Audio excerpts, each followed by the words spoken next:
Welcome back to the show, everyone. Hit the like button as you come on because we're getting right to the breaking updates. Donald Trump has caved on airstrikes on Iran's electrical grid, and I want to tell you exactly why he has done this before even getting to that huge development. It all has to do with the fact that the military situation is deteriorating, and it's deteriorating very fast. And I want to begin with Israel's situation because Iran has declared, as I've said before, that it has full control over the airspace of Israel. And now we are seeing exactly that taking place. Successive wave after successive wave of Iranian drone strike and missile strikes over Israel is demonstrating that it is completely out of interceptors at this point. And I want to show you exactly why. So first, we have to go over Operation True Promise 4, wave number 75. Iran not only continued to pound Tel Aviv and cities and towns across central Israel, but it also began expanding the front as it promised, where it said that it wants the regional wars that Israel is waging to stop. Well, it is now participating in conjunction with Hezbollah, where missile strikes are now coming down on the Israeli side of the Lebanese-Israeli border. That happened yesterday. There were also reports of Iranian missile strikes to the Golan Heights, which again is Syrian territory that is occupied by the Israeli settler colony.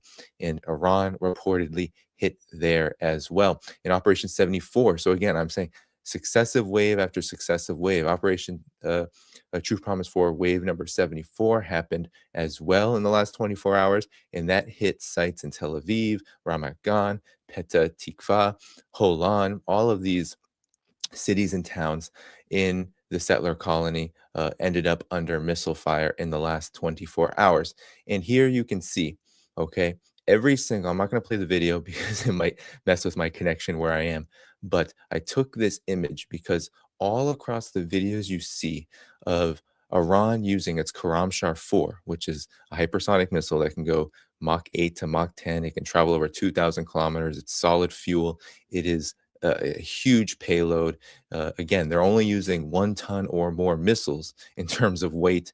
So these create massive impacts. And this also has the submunition capability, what some call the cluster missile capability, the cluster munition capability. And every video you will watch from here on out over the last 40 hours, especially over the last 24 hours, you see Israel is not firing a single interceptor, and their radars are going off uh, uh, not even 10 minutes before these missiles are. The sirens are going off not even 10 minutes before these missiles are reaching their targets. So this is what it looks like. Okay, this is Iranian missile fire completely without any interruptions or disruptions from what used to be Israel's Iron Dome, its Arrow 4, its various air interception systems. They have absolutely completely depleted. You don't see videos anymore with images of the interceptors going up because you may remember in the beginning of this war, what did you have? You had Israeli interceptors firing 4, 5, 6, 7, 8 interceptors at a time in order to try to down and strike these Iranian missiles. So this is the situation now that Israel faces. These hypersonic missiles like the Karamshar 4 with the submunition capabilities, the K-bar missile, which can go about 1,500 kilometers itself. I think the Karamshar 4 has 2,000 kilometer range. The K-bar missile has a 1,500 kilometer range, is almost nearly as fast. These missiles are going into Israel every single day in successive waves. Settlers are complaining they cannot get any sleep. In Arad, we see settlers running back to shelters. And Iran has said that for Israeli personnel and American personnel in the settler colony, it's not safe to go to bunkers because Iran knows where these bunkers are and they're going to hit these bunkers. So it's not only to Israel. So again, Israel is getting smashed by these hypersonic missiles, but drone strikes and missile fire are also still coming down on the Fifth Fleet in Bahrain over the last 24 hours. In Kuwait, we saw another F 15 downed by Iranian missile fire. 24 hours ago, CENTCOM has denied that an F 15 went over the was down over the Strait of Hormuz. Now there are reports that an F 15 went down over Kuwait. We have to see if those reports eventually get confirmed or if CENTCOM is going to continue to deny these reports as they have over and over and over again. Prince Sultan Air Base in Saudi Arabia has also been struck every single day, it seems like, over the last 3 days. Iran has been targeting this airbase, which it says is absolutely critical to the U.S. effort to wage war on Iran. So that is the overall situation with Operation True Promise 4. It continues to cause massive damage to Israel and disrupt and damage U.S. bases as well, all at the same time. So Iran's capabilities are still very much intact, and they are saying they are just beginning this. Now, I want to show you this to kind of top it off. Okay, so this was reported yesterday that the Israeli Alma Research Center said that Iran and Hezbollah together are carrying out an extensive and sustained campaign of strikes against Israel, maintaining an average pace of 11 strikes per day with 329 attack waves since February 28th alone. So, in less than a month, 329 attack waves. Uh, that is happening with about 11 strikes per day. Hezbollah's involvement has gone way up since they came into the fray on March 2nd, carrying out 779 attack waves. And in this past weekend alone, 110 attack waves were recorded in just 2 single days. So Hezbollah is here. Hezbollah is fighting as well. We also have reports, I don't know if you all saw, but Iraq, not only has NATO got itself out of Iraq, but the Iraqi resistance is saying that the US has been forced to the Kurdistan region of Iraq and has had to leave the Victoria Air Base, the Victoria military base, and the U.S. Embassy as well. U.S. personnel have fled because they are experiencing sustained attacks from the Iraqi resistance. So, all across the battlefield, as you can see, the situation is very, very bad. And so, Donald Trump, what did he do 24 hours ago, 36 hours ago? He said he was going to destroy Iran's power plants if it didn't open the Strait of Hormuz, because right now, not only is the military situation bad, but the global economic crisis that is building up and getting worse and worse because of Iran's Strait of Hormuz closure, that's about to explode. So Donald Trump has cornered himself into needing to ultimately conclude this war with a confrontation over the Strait of Hormuz. That is the corner he put himself in, and the United States empire has put itself in. Now, after he said this, okay, what did Iran do? Iran said this, that they had an exact list. This is from DD Geopolitics, friend of the show, of all of the places, all of the locations, all the infrastructure that they will strike if if Iran's electrical grid was hit. And here they are. The Ras Al Khair desalination plant in Saudi, the largest in the world. Millions will be left without water if that were hit. The Shukaik power station in Saudi Arabia, it's basically Saudi Arabia's southern power grid. The power station Al Qasa, Al Qarsa, that would be Qatar's power grid. And we can go on and on. Ras Lafan, they've already hit that, Qatar's lifeline, but they've already hit the Qatar energy that's located in this area. So they've shown that they can hit it already and essentially put out Qatar's gas for months, if not years to come.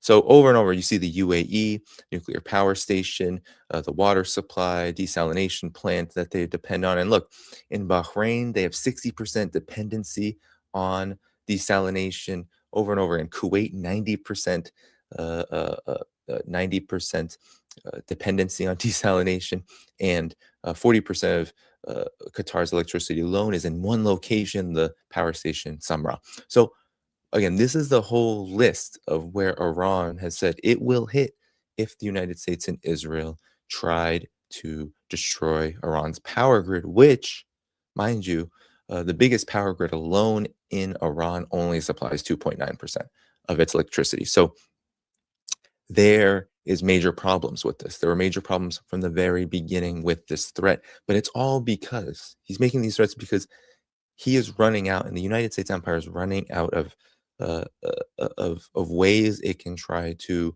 pressure Iran with aggression, which is all it has, because it cannot give in to Iran's demands. So the U.S. and Israel have to go up the escalation ladder in terms of aggression, but each time they do so, the consequences of what will come backfiring on them only become more and more grave. That list right there shows that if Iran hit those locations, there would be a massive catastrophe, and that would essentially end not only the states that the US relies upon in the region in order to exert its hegemony, but it would also essentially end US influence as well. Not a great position for the Trump administration, for the US to be in. But I also wanted to um, make sure that I covered exactly how Donald Trump caved right here, because it's very important to note exactly what he said. He said, I am pleased to report that the U.S., the United States of America, the country of Iran, have had over the last 2 days very good and productive conversations regarding a complete and total resolution of our hostilities in the Middle East. Based on the tenor and tone of these in depth, detailed, and constructive conversations, which will continue throughout the week, I have instructed the Department of War to postpone any and all military strikes against Iranian power plants and energy infrastructure for a 5-day period, subject to the success of the ongoing meetings and discussions. Thank you for your attention to these matters. So Trump tacoed big time. He tacoed big time. He knew the consequences of what the U.S. was saying it was going to do, the U.S. empire was saying it was going to do, were going to be far too grave. And what did Iran say? Iran said, absolutely not. We did not talk with Donald Trump about with these constructive conversations. They're saying there's no direct contact with Trump, not even through any intermediaries. That means no Oman, no third parties, no one, no IEA, nothing. Trump backed off after hearing that our targets would be all power plants in West Asia, which we can only assume this is what Iran is saying. But if we look at the facts on the ground and we look at the way that the Trump administration and the US and Israel have followed up on these threats, we see that again, they were a major bluff to try to get Iran to capitulate. And Iran said, nope, we are not capitulating to you. And so that's where we are right now. You saw the data here. Again, I want to pull up this. This is absolutely massive data from Israel itself. 329 attack waves, 11 strikes per day. That's just the average. This has been going. This has been fluctuating depending on the strategic target. So in the first few days, it was a massive barrage. Then there was a lull in the middle of this past period of the war from February 28th till now. In the middle of this period, there was a lull. It was fewer strikes. They were just depleting air defenses. And lately, we've seen an escalation go up quite dramatically to where the Karamshar 4 missile, regardless of whatever you may say about the amount of Iranian strikes on Israel and the air bases, the Karamshar 4 missile is a powerful missile with a heavy payload with the submunition capabilities. So it causes massive destruction over a large area. That is going up every single day against Israel to a tune of 11 a day. So this is a game changer, what Iran has done. People have doubted Iran over the course of the years in its response to Israeli aggression, the Gaza genocide, all of this. But now we are seeing exactly what Iran was doing, biding its time, building up its capabilities. And now it has a strategy to the point where it is calling Donald Trump's bluff, and Donald Trump is needing to essentially essentially heed the warnings about what Iran is going to do if it is hit in the way that that the United States has supposedly promised. So again, we are in a different period. We're in a different era than we have ever been in before. Now, this is becoming increasingly admitted by the U.S. warmongering political establishment. There's some who, again, continue to say, and the mainstream media has affirmed this, that the big winners in this war, of course, are U.S. Monopoly LNG corporations. And that is not, again, untrue. They are reaping, you're going to reap and is reaping right now massive profits due to the energy disruptions that are occurring globally because of this war. But it is a mistake to underestimate how important it is for the US to maintain its military supremacy so that it can maintain this petrodollar economic supremacy. And when the military supremacy begins to wane, begins to weaken, begins to degrade and decline, then you will see that actually correlate with the decline of the economic system by far, because the investors, Wall Street, they are all very worried about what's going to happen in the days and weeks to come, because what's happening right now is very, very bad. It is sowing the conditions for a complete obliteration of US military power everywhere. And we are seeing massive losses, not just against Iran, but regionally. As I said before, US forces in Iraq are now cornered in a tiny Kurdistan with the Barzani clique. They are cornered there. They're sitting there because they are worried about what the Iraqi resistance can do. They have opened up Pandora's box, and Pandora's box has not been kind. So the New York Times is admitting. Let me take this down. The New York Times is admitting that the United States has lost this war at this point.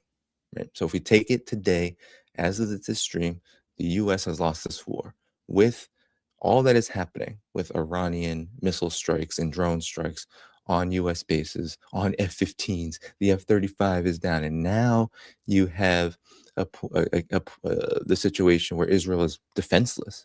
It doesn't have air defense interceptors to protect its settlers from essentially getting just desserts from all of the massive crimes of expansion in greater Israel and genocide that is committed. Now we are seeing a kind of shift to the US has lost this war, and guess what? Israel had a large part in this.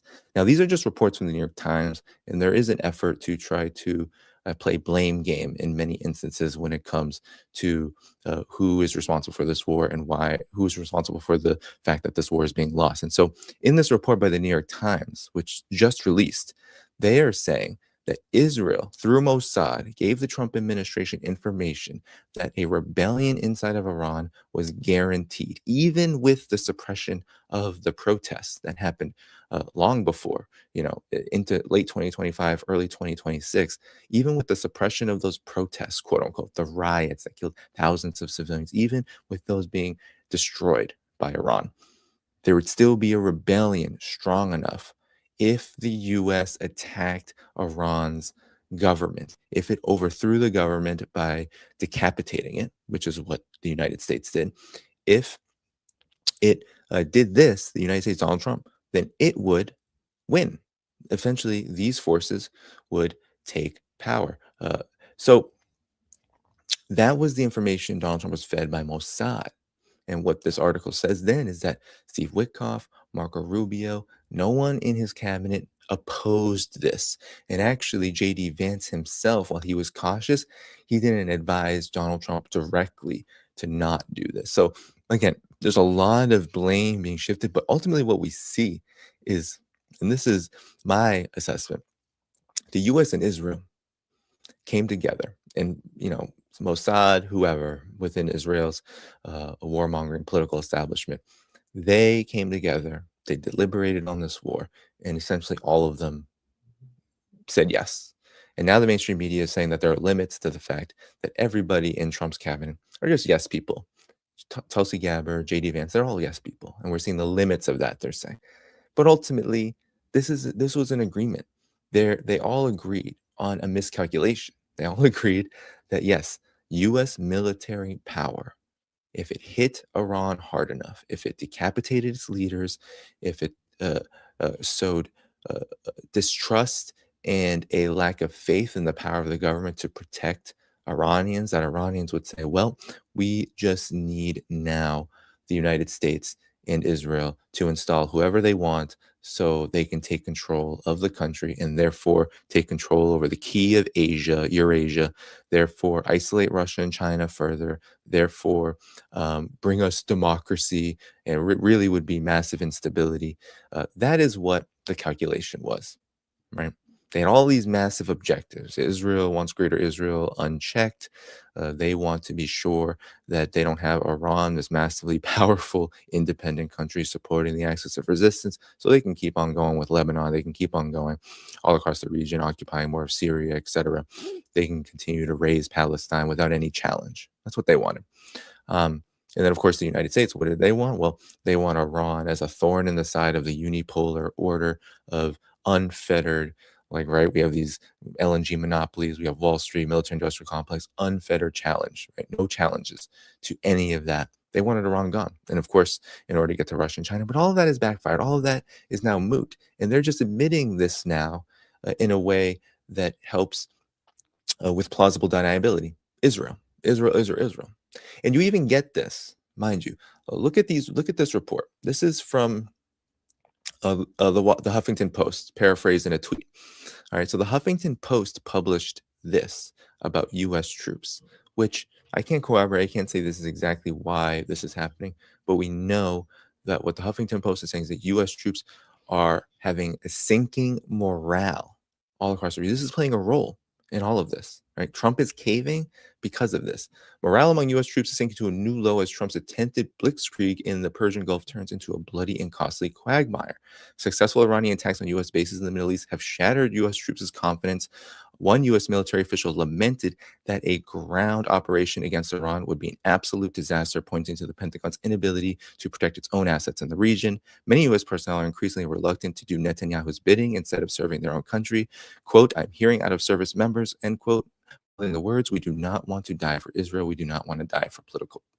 We do not want to be political pawns. That was one U.S. veteran and reservist who mentors younger officers. The executive director on the Center of Conscience and War announced a 1,000 increase in conscientious objector applications. The deadly strike on the girls' school in Manab in Iran, he notes, became a breaking point for many of these new applicants. Some service members also complained about the lack of a clear, consistent narrative justifying this war. And as the Huffington Post put it, with the prospect of risking their lives in a poorly planned conflict, for no identifiable strategic benefit, leaving them demoralized. So that is the situation within U.S. ranks. And can you be surprised when Prince Sultan Air Base, the U.S. base there, where you have the bases in Kuwait, in the UAE, the radars are taken down. We've seen videos of U.S. personnel taking, we've seen videos of them taking video of the radars and the bases being hit. They're right there. The Gerald Ford is out of commission for 12 to 14 months because of a fire that raged on for hours and hours and hours and hours. And we don't know what the nature of that fire was. There's no confirmation that it was an Iranian attack or any kind of attack, or maybe even sabotage by the crew. We know that the Gerald Ford was already having plumbing problems to the point where we might have been seeing a mutiny itself. So the Gerald Ford is out of commission.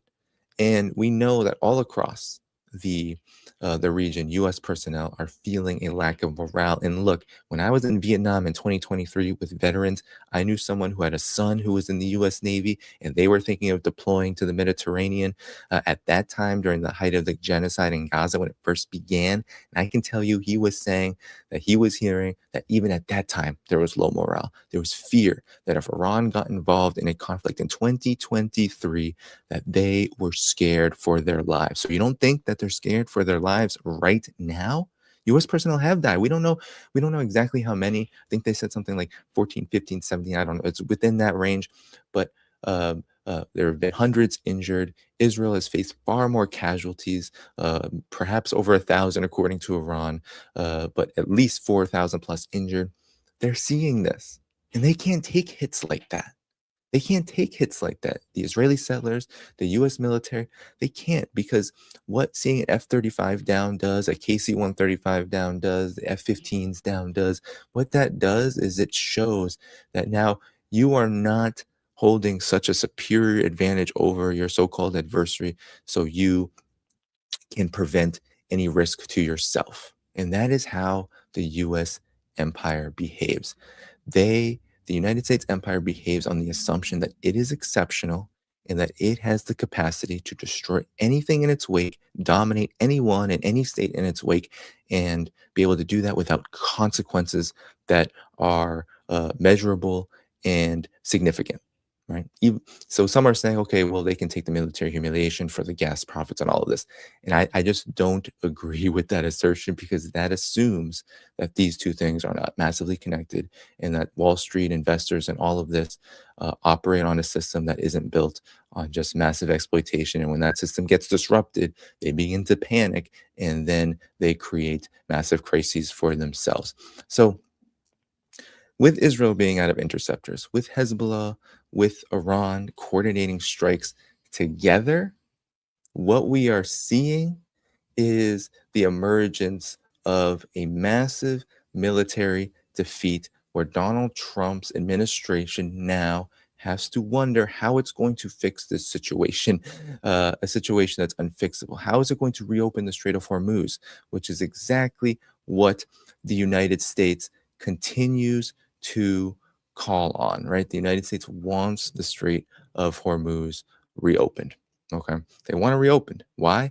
Because if Iran is able to dominate the Strait of Hormuz, then the US loses that vaunted freedom of navigation, which literally just means that the US can dictate sea routes and trade routes across the oceans and ensure that Russia, China, Iran, etc., anyone in the multipolar world is isolated along these key, along the maritime belt. That is exactly what the US wants. And so the Strait of Hormuz being closed not only creates a short term economic disruption, a massive increase in oil prices, and even if gas profits and oil profits, because of these higher prices, raise in the short term, in the long term, what those prices will do is what has already been said is being done by the Financial Times, Wall Street Journal, is it's going to create the largest oil economic crisis in history, which will then eventually lead to a general economic recession, which will then lead to massive impacts on the standard of living of people inside of the collective West, which then could lead to huge political implications and a huge crisis for not only the war effort, but also the very rule of these warmongers and these neocons, right? It all is connected. It all is connected, and not one piece can be seen apart from the other. You have to understand this. And so Donald Trump has set red lines that essentially put this war, as CNN is putting it here. I'm going to show you. CNN is putting it here. Put this war on a course that cannot, right? It is a fateful course. It cannot be corrected either. I'm just going to go all the way to the end, right? We are approaching a decision point. Okay, this is what a former head of the Iran branch of Israeli military intelligence is saying. And for the U.S., unfortunately, we don't have good options, only bad options. And these are the options. Trump's next move could be following through on his ultimatum. Nope, he caved on that one already. He could seek a deal with Iran, but its already radical regime has been further radicalized by the war. Further radicalized by the war. That's what there's. And yeah, the state of Iran, the Iranian government, is indeed more radical. They're saying they're on the offensive. They're showing you they're on the offensive. They are conducting wave after wave, smashing Israel, depleting these air defenses, and demonstrating that when they said they have tens of thousands, if not more, missiles, they weren't bluffing at all, right? The US estimates of 2,000, 2,500, and most of them were destroyed. Their launchers and their missile sites were destroyed during the 12-day war. Lies, Hasbara. That is what the US knows how to do. They know how to tell lies. They know how to sell you this narrative that Iran is weak. That's what they were selling. Iran is weak. Iran can't defend itself. Hey, look what happened to Syria. Look what happened to Nasrallah. He was killed. Look at what's happened to Yemen. We bombed Yemen. And look, Yemen came up with a ceasefire with us back in early 2025, right? Over and over and over again, we were being sold the myth that the US was on top and that Israel was on top, the Gaza genocide, all of it. We were sold that massacres and destruction and destroying infrastructure and exacting criminal pain, war crimes on the people of this region. That's power. We were sold that kidnapping Venezuela's Nicolas Maduro, that's power, right? That's in truth, there is an element, of course, of power to it. The U.S. can do this. The U.S. invests massive amounts of resources into the intelligence operations like Maduro, and of course into the standoff, mostly standoff weapons and the aerial power to make this happen against a defenseless population. But its power to confront those who have been able to build up capabilities where they can defend themselves, no, there is no power there. Not to mention that even with the capacity to terrorize Venezuela, to cause blackouts in Cuba, to destroy Lebanon via Israel, to hit civilian infrastructure in Iran, which happened overnight. We saw strikes on civilian infrastructure in Iran. We saw explosions all across Tehran. And we're supposed to believe that because they can destroy thousands of residents' homes in Iran and kill innocent people, kill civilians, that's power. That's going to change the calculus of the world. That's going to shape the world, and no more. Now the world is moving away. They're moving away from this, and Iran is demonstrating that it has the capabilities to essentially wipe out the last vestiges of US military dominance in this key region of the Middle East. Throw out that national security strategy, throw out that, oh, we're going to pivot west and we're going to focus only on our hemisphere. And we're going to, of course, compete and try to confront China via strengthening the Western hemisphere. No, this idea that just because Venezuela's oil is now being traded in larger amounts to the United States, with the United States holding the what I believe is the illusion of control, because they do have to pay the Venezuelan government, they do have to ensure the Venezuelan government is stable, which means that Venezuela, again, it has some leverage in what's going on there. Uh, uh, that's somehow going to lead to a huge boost in power for the US empire. No, Iran has just burst asunder all of these lies. These lies of exceptions were told over and over and over again that the US empire is forever.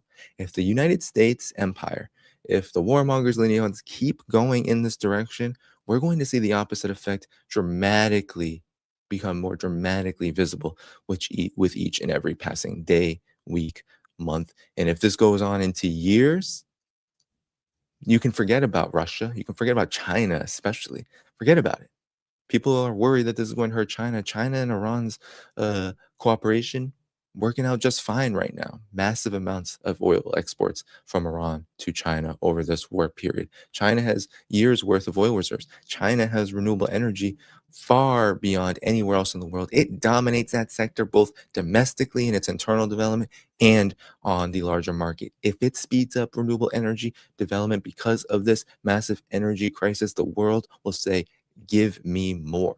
And that's what it will do. And it will dominate the energy sector. And that's why you see no panic coming out of China. None whatsoever. You just see what usually comes out of China, which is a rejection of war, rejection of this aggression, a call for the United States to halt and Israel to halt these criminal strikes and this criminal aggression. But you don't see panic out of China. No panic moves. They just continue to do what they do. The same goes for Russia.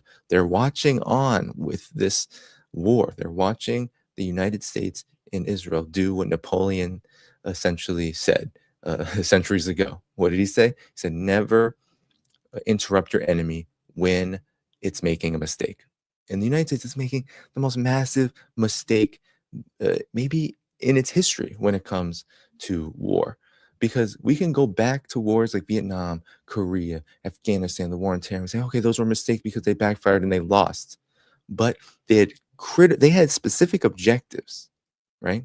The 7 countries in 5 years, General Wesley Clark and the war on terror, right? Get rid, and all those objectives were at least met to some degree, even if they were done messy, like Libya and Syria, and it didn't work out exactly as planned in 5 years. But nonetheless, that was pursued, right? Regime change, regional dominance, and with varying levels of success and many levels of failure. Vietnam, Korea, these wars, they were the Cold War against communism, isolate Soviet Union, isolate China. No success there, of course, because those countries were able to not only sustain massive damage, but then, of course, build, at least in part or in full, sovereign states that are quite successful, especially in the case of Vietnam and North Korea, with a massive ICBM payload that can carry nuclear weapons that can reach the United States, and Vietnam, of course, one of the fastest growing countries in Asia now, despite just 50, 60 years ago having been totally destroyed by the United States in terms of its infrastructure. So This is worse. This is far worse than a Vietnam scenario because if the United States, remember, Israel's depletion of air defenses, the US's depleted air defenses all across the region, uh, completely naked, with the empire completely naked, it is now going forward toward a possible, yes, a possible ground invasion of Karg Island or the coast of the Strait of Hormuz. It's unclear how this could even be possible because all of them mean the United States have to go into the Strait of Hormuz. Anti-ship missiles, mines, whatever you think Iran has, we know that it at least has anti-ship missiles and mines. Whatever you think it has, just believe to add on the missiles and to add on the drones. So essentially, that's what the U.S. Navy is going to, the Marines are going to confront when they try to invade. And then you have the situation for even if there is some kind of magical amphibious assault, which I don't even know if it's possible, then what are the US forces going to do there? They're sitting ducks in Iran's territory, in a terrain that is completely unfavorable. It's a disaster. So even CNN is saying it. Israel is saying it. There's no good options here. There's only one option, but that option completely obliterates American exceptionalism and the empire itself. And that is come to the table with Iran, listen to what Iran is saying, and meet all or some, if not all of those demands. Meet all of the most important ones, or some of the most important ones, or all of them. I don't know how, in a negotiation like that, how conciliatory Iran will be. Likely not very, but ultimately, that is the only option that the United States has. Talk to Iran and be ready to concede. And you might look at me like I'm crazy when I say this, but please tell me, what is the other scenario? This is just the reality. It's not as if Iran isn't taking losses. Tens of thousands of civilian infrastructure destroyed, thousands of people killed. That's painful. My friend Professor Rahman Marandi is seeing and witnessing that pain every single day. Right? People in Iran are witnessing it every single day. But that doesn't lead to defeat when you have thousands of Iranians every single day, women, children, families, out on the streets saying, get the F out of my country. Get out. Get out of my country. Stop bombing our country. You think you're going to kill us? No. If you kill me, there's going to be 1 million more. If you kill me, there's going to be 2 million more. That they're going to fight until this is over, until the United States can't fight anymore, until Israel can't fight anymore. Now you have the Gulf countries. Did you hear this? The Gulf countries now are severing ties with Iran. You know, Saudi Iranian normalization is likely finished. The UAE is saying it's going to go in militarily. Go right ahead. You already are. Okay. You already are. The these countries have already been participating in this. They've already been participating since the very beginning. The Wall Street Journal reported that the Gulf countries are firing off missiles from HIMARS launchers and others. They're firing off missiles into Iranian territory. They've been involved since the beginning. So go right ahead. What is the UAE, Saudi Arabia, really going to do militarily other than what the US has basically done and built for them? They're US puppets, they're US colonies. And now they're paying the ultimate price. And if they get directly involved, what has Yemen said? Forget about it. The Red Sea, goodbye. Baba Mendeb, forget it, Saudi Arabia. You're not shipping another barrel of oil through this route. They are holding on to that card for as long as necessary to make sure that that card, when played, exacts the maximum amount of pain. A maximum amount of pain. So I gotta tell you all, this situation is not only historic, but it is a crisis of epic proportions. It is one that, look, there are many people who say Professor Jiang, friend of the show, has predicted. I've been saying that there's been a war coming on Iran for many, many, many years. I knew when the US was trying to destroy Syria and Libya, but it's all about Iran and it's all about control of Eurasia. And that's all about the petrodollar. It's all about economic and military dominance for the US and, of course, its primary and principal ally, quote unquote, of Israel. To keep that dominance and to ensure full control of Eurasia, yeah, you need a strong Israel, and you need the US military and economic preeminence and dominance. And so Iran is in the way of that. Iran is in the way of that. Now, Iran has shown that it's going to continue to be in the way of that. That you're not going to destroy Iran into submission. That Iran is going to take the hits and it's going to be politically stronger. Not this radical regime stuff. No, the people there are going to be politically stronger. They're gonna have a harder time economically, right? But people, mind you, people when their sovereignty, their independence, when the future of their societies are placed under threat, especially when those societies are built upon something just, something that actually builds morale, like independence, like self-determination, people can withstand a lot. Ask the Vietnamese, ask the Koreans, ask people all over the world. Ask the Cubans right now, right? Because they've been around since 1959, or with some of the worst economic conditions, and also U.S. terrorism being waged against them, right? So we can see millions of people. We can see people all around the world. This is history. Have shown that if the cause and if their freedom, if their self determination is part of the equation, then yeah, they have the morale. And I was talking to my wife about this. I said, just look at the difference between how Iranians are reacting to strikes that affect their very lives and livelihoods, infrastructure, their homes, right? Children, their children being massacred.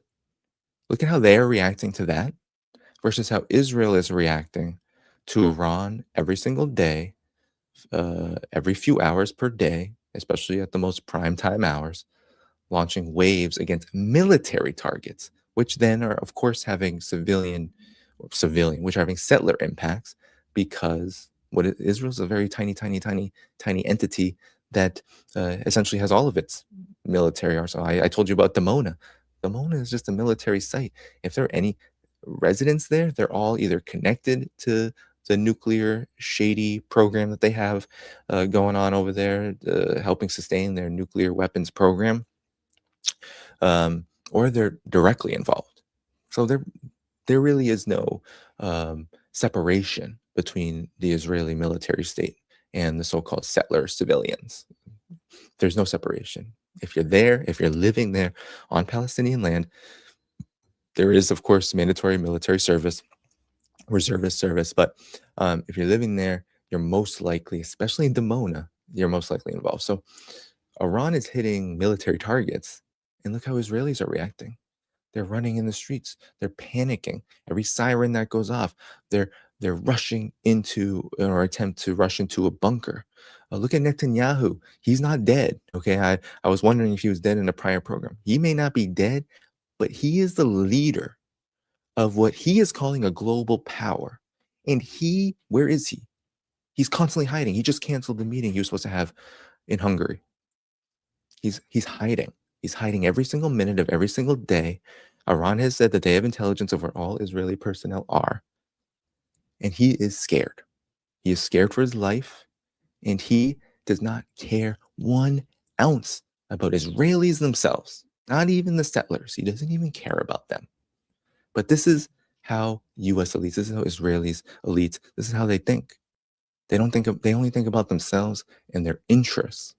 They don't care about the people or the consequences, which is why those who have said, okay, well, the oil, the oil and gas profits, that's massively important. Yeah, that is. And they're going to make a killing. So they don't care about the consequences in the short term. But mind you, you still have this contradiction where they might be raking in profits from higher oil prices. But then what's happening? They're panicking about the longer term, medium term consequences. They're panicking they can't overthrow Iran. They're panicking that the economic crisis will essentially lead to so much disruption that the very foundation, the very system, the petrodollar system itself is under threat. especially when you have Iran saying that maybe the toll on the Strait of Hormuz will include you needing to sell whatever you're shipping through the Strait of Hormuz in terms of energy to be sold in Chinese yuan, Chinese RMB currency, right? So yeah, the long-term consequences are massive here. The situation is dire. It is not a good one for the US and the Israeli regime, no matter how you look at it. It's a crisis of historically epic proportions. And I cannot stress that enough. I cannot stress this enough. And there's no opposition to it within the um, within the US establishment. Israel, forget about it. Israel is what it is. But even in the US establishment, you have Tulsi Gabbard, who just recently submitted a report, a DNI report, to Donald Trump during the beginning of the administration saying Iran does not have nuclear capabilities. It is not a threat to the US. And then when Ossoff questioned her, she said, I have no privy to this information. Only Donald Trump is allowed to talk about who's a threat to the United States. Well, then what is US intelligence for? Disband it. We should be disbanding the CIA and US intel anyway, because they're just terrorists all across the world. Disband them. They're Tulsi Gabbard just said she's not even necessary, which means the intelligence agencies responsible for the world, right? CIA, DIA, whatever. They're not even. They're worthless. Donald Trump, he's the guy. He determines who's a threat. So let's just talk to Donald Trump. Let's just talk to Donald Trump about threats. Okay, again, mind you, the United States, given its imperial position, given its geography, doesn't really have quote unquote many threats or any threats in terms of foreign military intervention. There's no country that wants to fight the United States thousands upon thousands of miles away, waste all those resources. No, that's why China and Russia have built nuclear deterrence. That's why they have nuclear weapons, because they know if the US is insane enough to try to confront them, it's likely going to go nuclear because the US can't do it over there, and China and Russia aren't going to do it over here. So they're going to defend themselves with nuclear weapons. In the US, they know, is likely to use a nuclear option if its hegemony is threatened, not even by military power, but through just the development of these countries. And now Iran is the key cog of all of this, everybody. It is the key cog to all of this. All of this is about Iran's capabilities. I've said this for years and years and years now. It's bearing fruit in the most intense way. I have said that Iran's sovereignty, its self-determination, its capabilities, its ability to defeat sanctions, its ability to be a major player in the multipolar world, really the third most important BRICS country. Let's be quite honest about this. India? No. I've always said this. And it's not just because I have massive disagreements with India's political system, but it's also because of its economic, it's not under sanctions. And it essentially sanctions itself. It skipped industry. It's essentially a huge service economy. Its growth is mainly low value added. So uh, India is not really a player despite its massive population and its growth.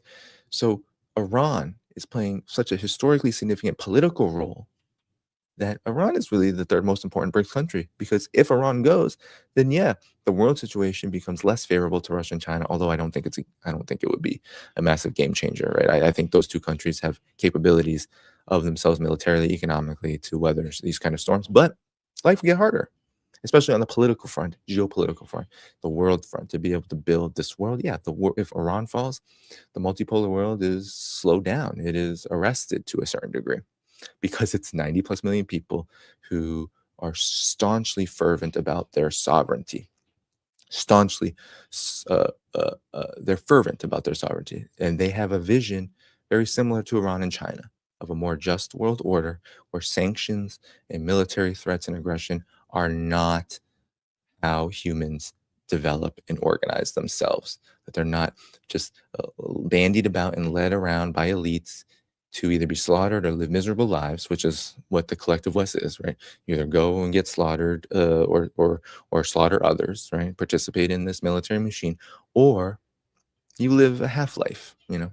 Some are able to live a little better lives, but ultimately, the vast majority in the US are living very difficult lives. Skyrocketing mental health, skyrocketing cost of living, mental health issues, suicide, addictions, all of this skyrocketing rates. You still have a massive prison population. You still have massive poverty. You have homelessness. You have all of this massive crisis. The cost of living is just through the roof. Inflation is set to go up 3% or 5% by the end of this month. So that is including things like food and essential staples. Because what happens when oil prices go up? Everything goes up because oil not only generates how goods are distributed. You need oil to ship the goods, to fly the goods, to move the goods, but also oil produces a lot of goods. So the U.S. is shooting itself in the foot. The empire has shot itself in the foot. This moment right now is historic. It's historically significant. It is one where we are seeing a single country and the resistance overall demonstrating a capacity to resist the empire in a way the empire has not faced in a very, very, very long time. And given the capabilities of Iran, this direct confrontation, right? Remember, June 2025, the US supported that and, of course, was a big part of the 2025 12-day war. But the US, until the B 2 bombers came and said they struck all the nuclear sites, which now we're seeing maybe there was a lot more to that than was believed before. Maybe they were standing off. Maybe they didn't hit directly. Maybe those bunker busters didn't actually damage very much, right? So there's a lot of questions about that. It was obliterated, and then suddenly a couple months later, we're talking about Iran's nuclear capabilities again, right? So there's a lot of fog of war around that. But we know the U.S. up until that point in the 12-day war, right? Day 11, 12. We know that the United States was saying, okay, this is Israel's thing. This is Israel's thing, right? We're pushing them, we're helping them, all of that, but it's Israel's thing. This is the U.S. confronting Iran directly for months now, since the color revolution attempt or the riots. Since then, this is Iran confronting the U.S. empire directly. And we've seen all of the massive damage done to the sites, to the to the bases, to the radar systems, to the fads, to everything. And the U.S. mainstream media is now admitting this. The energy sites, we saw what Iran did just 72 hours ago, 3, 4 days ago. They hit the energy in the region hard. And so when Donald Trump said, "Okay, we're going to get your electrical grid, and we're going to force you to reopen the Strait of Hormuz by turning out your lights," Iran said, "We're going to turn out the lights in the entire region in the settler colony. And guess what? We don't rely. We rely on river water, dam water. We rely on water sources that are not desalination plants. And so you hit us like this, you have that major weakness. You have this major weakness that will be exploited by Iran. Sorry." That's what Iran said, and Trump had to cave. Trump had to cave over this. And I was talking to people about this yesterday. I said, the reason why the settler colony has to rely on desalination, the reason why the Gulf countries have to, is because they're all neo-colonies, and they all are developed in a very crude way. The settler colony has to concentrate all, of course, because of this small little thing sitting on top of people, has to concentrate all of its resources into something like desalination because of its geographic location and because of the way it's developed itself. And of course, the Gulf countries, given their geographic location and given the fact that they develop themselves into what neo-colonies always do, right? The US and the foreign powers, right? The Western powers, what do? They say, we want all the capital, whatever capital exists, whatever we do in this region, it's got to be in the cities. It's got to be in one city. It's got to be in Dubai. It's got to be in Doha. It's got to be in Riyadh. Everything else, forget about it. No, forget about it. No, we don't need any development there. People can live in squalor. So that's why you have concentrated resources in very tiny places, no matter how big these Gulf countries are. So that's why they're sitting ducks. That's why they can't defend themselves. That's why they don't have militaries that can fight worth a damn. That's why they're no threat to Iran, because the US turned them into neo-colonies long ago, decades, right? Decades. And there were people who believed, and I don't blame them, who believed that countries like Saudi or UAE, by joining BRICS, was showing that they were diversifying their economic pool and maybe were exerting some sovereignty. And look, in some ways, that's kind of true, but it was really just based on necessity. They need Russia, China, and BRICS in order to ensure that even their leadership lives another day, that they don't end up uh, under the gun of their own people for providing such a miserable standard of living. So they need to diversify, and they want to get rich too. So they don't want Russia and China to not trade with them to a higher degree. They want those finance investment opportunities coming to them, because they know the U.S. isn't providing it. But it had no bearing on their political sovereignty and independence. And so that's why we're seeing the Gulf countries now, one by one, saying, yeah, Iran, we're ready to die for the US in Israel. That's what we're ready to do. That's what every single country in the Gulf's leadership is doing. These monarchies that have absolutely no legitimacy in the eyes of their own people. That's what they're doing. And can you be surprised by this? No, we cannot be surprised by this, because and um, the US and Israel have done this by design. But it's no thing for Iran. Iran is going to continue doing what it's doing.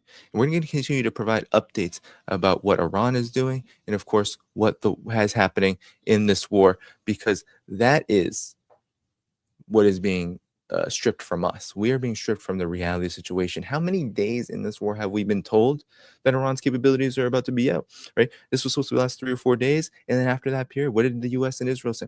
We got them all. The interceptors, the air defenses, the missiles, they're gone. And then we come to find out, actually, a lot of Iran's most missiles are fired from 500 meters underground. You're not getting rid of that. You're not getting rid of that by your JDAMs, your Aegis, your Tomahawks. They're not getting rid of that. Drop them all you want. Drop them on the decoys. Drop them wherever you want. Kill all the civilians, but you're not going to hit those capabilities. They prepared for you. This is what the United States is facing. They're facing an empire. They're facing a country that was ready to confront the empire. That's what they're facing, and they don't know what to do about it.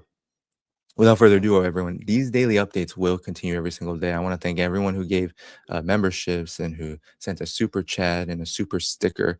I want to thank everyone here.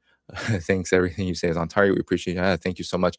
And I want to thank all of you losing his marbles. Where are the Dems that were so eager to impeach him? The Democrats are always willing to stand with their so-called adversary, Donald Trump, when it comes to war. I want to point you to when the Trump administration in 2017 launched Tomahawk missiles at Syria, when there was a chemical weapons attack that was totally fraudulently blamed on the Syrian government, when really it was their U.S. and sponsored terrorists who were doing it. But anyway, the Duma thing. They then launched Tomahawk missiles, and what did Brian Williams say on MSNBC? He said, "Look at those beautiful weapons." And then what did Van Jones say? "Oh, Donald Trump is my president now." This is the mentality of an empire, of a warmongering machine that only cares about how many wars it can wage, how many trillions it can get invested into this war machine, so that it can satisfy the interests of Wall Street, the major monopolies, the capitalists, the profiteers. That's what wars are for. That's who they're for. And that's why Donald Trump is not being challenged inside. They're only challenging him right now based on how he is doing this. How he was doing it. They're losing. The US is losing. So, of course, how he is doing this is being said to be the big problem, not the actual war. Without further ado, everybody, that is it for me today. Hit the like button as you go. Go to the video description to find all the places to support this show, Patreon, Substack, and much more. The daily updates continue because this war continues to just send shockwaves across the world, and we're not getting daily updates that are worth a damn from the mainstream media. So hit the like button, go to the video description, Patreon, Substack, and much more to support this show. I'm away right now, so that's why I'm doing this format, but I will be back eventually soon with guests and all of that, and I'll let you know when that is. But daily updates every day around this time, 11 a.m. Eastern time, 8 a.m. Pacific, and 4 p.m. Central European time. See you again soon. Bye bye.